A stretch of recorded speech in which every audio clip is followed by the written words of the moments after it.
Welcome to episode 8 of the MetaMagix Monster Manual, where I make 5th edition stat blocks out of your favorite monsters and give them out to you for free. This is page 5 of the Dead by Daylight chapter, and previously we recently covered the new mechanics of hex totems with the Hag stat block, and most recently we talked about the Nurse stat block. I'll leave links to either one of those up here. But in this video, we're going to talk about another killer with a brand new mechanic I'm going to introduce to you guys, the Spirit. Now for the Spirit, I wanted to design a stat block that excelled when only a very specific set of circumstances were met during the encounter. With that, let's jump right into it. So this is the Spirit, and to begin, she is considered a medium undead with the Chaotic Evil tag, the same alignment as all of the other Dead by Daylight killers. She has an armor class of 14, a hit point total of 150, and a movement speed of 35, like all of the others being slightly faster than most player characters. For the stat array, it is only slightly above average overall, however there is a notably higher constitution at 16 or with a +3 bonus.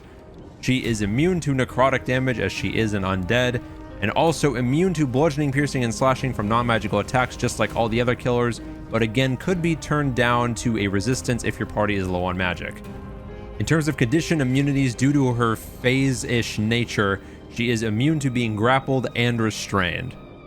She has a passive perception of 12, speaks 0 languages, and is a challenge rating of 6. But with that out of the way, let's jump into some gameplay and talk about her unique ability and perks that she also gets. So to begin with her abilities, the Spirit's primary ability is called Yamaoka's Haunting. And as a bonus action, the Spirit uses her power to phase into the ethereal plane. During this time, her movement speed is doubled, and during the same turn, she may end the effect, returning back to the material plane. No action required, but if she does not choose to do so, the effect automatically ends at the end of her turn. She cannot stay in there longer than a single turn. For her first unique perk ability, we have Rancor, and this introduces a new mechanic that is going to be seen in other killers coming up in future videos, the Obsession mechanic, where at the start of the encounter, the Spirit becomes obsessed with a random player. That is how the Obsession mechanic is always going to work, and each time the Spirit is hit with an attack from her Obsession, she gains 1 stack. At 3 stacks, the Spirit's next successful attack against the Obsession drops them to 0 hit points. If the Obsession is already at 0 hit points, the next successful attack will automatically kill them. Meaning no death saving throws. It would normally be an automatic crit on an unconscious player with 2 death saving throws. However, if Rancor is active against that player, it automatically just removes all 3 death saving throws and will kill them if you choose to play your NPCs sadistic like that as a DM. And as for how Obsession works, it would be determined either through a dice roll of like a d4 or a d6, depending on how many party members you have. It would be decided that way, and your obsessed player character would get a different feeling. You could address to them that they would feel like a certain sense of dread in the presence of this character, and that would be indicative of them being the Obsession. You don't have to explain to them exactly what the Obsession is or what that means. You would just introduce this mechanic in that way. So with that new mechanic out of the way, let's move on to a more familiar mechanic from a previous killer, Hex Haunted Ground. So just like the other Hex perks, at the start of the encounter, instead of 1 bone totem, 2 small totems of bones are placed at locations within 60 feet of the Spirit at locations of the DM's choosing. This hex is placed on both of the totems and remains as long as the totems are not destroyed.